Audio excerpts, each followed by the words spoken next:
नमस्कार दोस्तों, इस वक्त की तमाम बेहद ही बड़ी खबरें आप लोगों के लिए लेकर के आए हैं, जहां पर एक एक करके जो मुख्य समाचार हैं आप तक आगे इसी वीडियो के माध्यम से पहुंचाएंगे। सभी जरूरी खबरें हैं दोस्तों, जहां पर बात होगी बैलेट पेपर के जरिए हुई वोटिंग, तो बीजेपी का हो गया सुपड़ा साफ। ताजा नतीजे आ रहे हैं सामने निकल के, जानेंगे कहां से अपडेट आ रही है। कांग्रेस पार्टी के कार्यकर्ताओं ने जश्न मनाया। दोस्तों एक एक करके चलेंगे, तमाम बड़ी खबरें एक एक करके आप तक पहुंचाएंगे, खबरों में बढ़ेंगे। उससे पहले अगर आप लोग भी यही मानते हैं कि एक स्वस्थ लोकतंत्र के लिए देश के अंदर निष्पक्ष चुनाव होना बेहद ही जरूरी है, तो अभी इस वीडियो को लाइक करके अपना महत्वपूर्ण समर्थन दोस्तों जरूर ही दर्ज करवाइएगा और कमेंट बॉक्स में we support ballot paper comment कीजिएगा। दोस्तों जो पहली बड़ी खबर है बताते चलें। जी हाँ दोस्तों, आप लोगों को यहाँ पर खबर बताते चले, अपडेट आ रही है कि छात्र संघ चुनाव के नतीजे दिल्ली में घोषित हो गए हैं। अध्यक्ष संयुक्त सचिव पर एनएसयूआई तो उपाध्यक्ष सचिव पद पर एबीवीपी की जीत देखने को मिली है। जी हाँ दोस्तों, बताते चले आप लोगों को, दिल्ली विश्वविद्यालय छात्र संघ चुनाव के लिए मतगणना संपन्न हो चुकी है। इस बार अध्यक्ष पद और संयुक्त सचिव पद पर एनएसयूआई ने यहाँ पर बाजी मारी है, और वहीं एबीवीपी के हिस्से भी 2 पद आए हैं, जो कि उपाध्यक्ष और सचिव का पद है।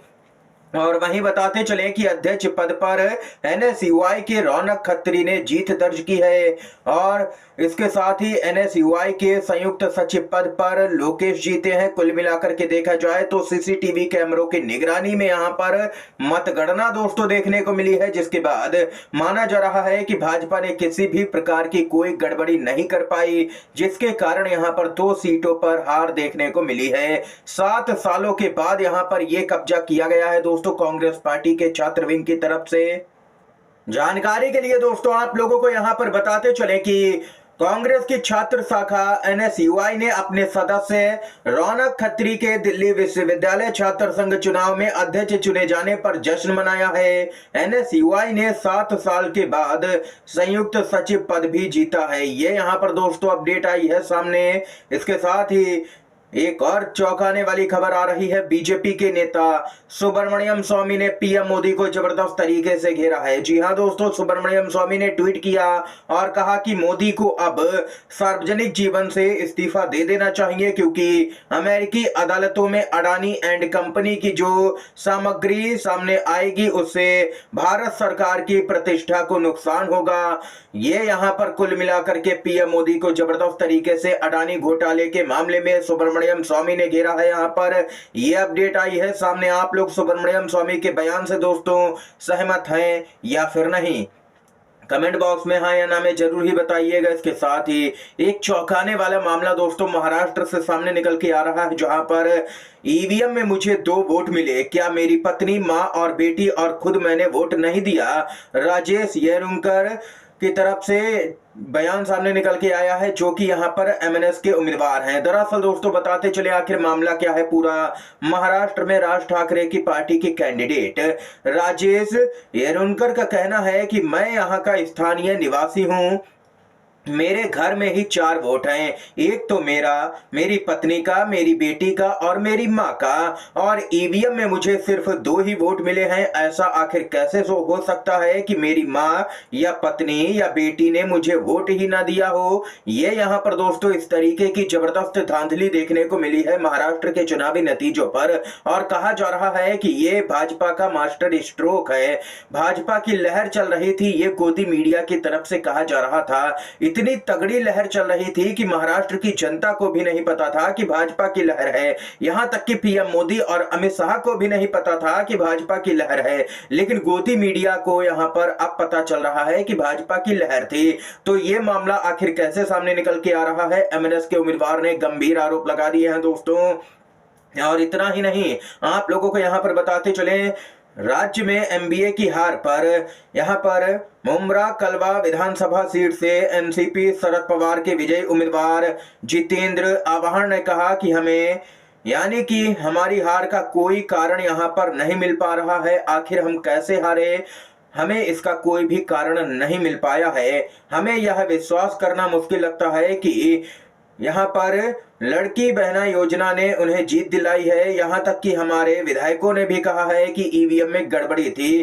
राज्यों में एक जन आंदोलन खड़ा करना होगा। कई गांवों में पहले ही यहाँ पर विरोध देखने को मिल रहा है। दोस्तों, ये यहाँ पर अपडेट है, देख सकते हैं कि महाराष्ट्र के कई गांव भी मैदान में उतर चुके हैं, जहां पर उनका कहना है कि हमने यहाँ पर 70% वोट कांग्रेस को गांव से दिया गया, लेकिन उस गांव में यहाँ पर कांग्रेस को वोट ही नहीं मिला, ऐसे भी आरोप लगाए जा रहे हैं। इतना ही नहीं दोस्तों, एक और अपडेट की तरफ बढ़ते हैं। यहाँ पर महायुति की भले ही जीत हो चुकी है, लेकिन यहाँ पर बगावत देखने को मिल रही है। महायुति में खटपट शुरू हो चुकी है। बीजेपी की तरफ सीएम पद जाने से एकनाथ शिंदे नाराज हैं। जी हाँ दोस्तों, महायुति में सीएम पद को लेकर के सब कुछ ठीक ठाक नहीं है। महाराष्ट्र में एकनाथ शिंदे काफी नाराज हो गए हैं। सूत्रों ने इस बात की जानकारी दी है। सीएम पद बीजेपी की तरफ जाने से शिंदे की नाराजगी सामने निकल के आई है। सूत्रों की माने तो अमित शाह मुंबई में सीएम पद के नाम का ऐलान कर सकते हैं। बीजेपी का सीएम तय माना जा रहा है। दावा यह भी है कि एकनाथ शिंदे कोई बड़ा फैसला भी ले सकते हैं। सूत्रों ने बताया कि डिप्टी सीएम का पद वो नहीं चाहते हैं, यानी कि शिंदे सीएम के पद पर अड़े हैं, लेकिन भाजपा इस बार उनको सीएम का पद किसी भी सूरत में नहीं देगी, क्योंकि भाजपा अकेले दम पर भी सरकार बनाने की स्थिति में नजर आ रही है। अगर यहां पर शिंदे और अजित पवार ने यहाँ पर बागी तेवर अपनाए या समर्थन नहीं दिया भाजपा को, तो शिंदे और अजित पवार की खेमी में कई ऐसे विधायक हैं जो कि बीजेपी के ही नेता हैं, यानी कि भाजपा ने ही उनको टिकट दिलवाया था। कुल मिलाकर के कहा जाए तो अकेले दम पर ही सरकार भाजपा बना सकती है। और वही हाल यहाँ पर देख सकते हैं कि भाजपा शिंदे और अजित पवार की पार्टी का भी कर सकती है, जो कि हाल अन्य पार्टियों में भाजपा अभी तक विपक्षी पार्टी या उनके साथ जो पार्टियां रही हैं उनके साथ में करती हुई आई है। दोस्तों, इसके साथ ही अगली बड़ी खबर जो है उसकी तरफ दोस्तों यहाँ पर बढ़ते हैं। अपडेट आ रही है सामने निकल के। फ्रांसीसी कंपनी टोटल एनर्जी ने अडानी को दिया है तगड़ा बड़ा झटका। अमेरिका में लगे रिश्वत के आरोप की जांच तक कोई नया निवेश नहीं करेगी। व्यापार बंद कर दिया गया है अडानी के साथ में। जी हाँ दोस्तों, लगता है कि अब मोदी के मित्र अडानी की उल्टी गिनती शुरू हो चुकी है। और वहीं आंध्र प्रदेश सरकार जल्द ही अडानी ग्रुप को बड़ा झटका दे सकती है। सरकार इस बात की गहनता से जांच कर रही है कि क्या अडानी के साथ बिजली सौदा रद्द किया जा सकता है। दोस्तों, आंध्र प्रदेश में तो टीडीपी की ही सरकार है बीजेपी के साथ में यहाँ पर, और इस तरीके की खबर आ रही है, यानी कि अब लगता है कि भाजपा भी पल्ला झाड़ती हुई नजर आ रही है अडानी के मामले से। लेकिन भाजपा ऐसा कर नहीं सकती। अगर फंसे अडानी तो फंसेंगे बीजेपी के कई टॉप लीडर भी, क्योंकि यहाँ पर अडानी के पीछे भाजपा ही है। दोस्तों, संसद में अडानी समेत अहम मुद्दे उठाना जारी रखेंगे, पीछे नहीं हटेंगे। कांग्रेस की बैठक में बड़ा फैसला लिया गया।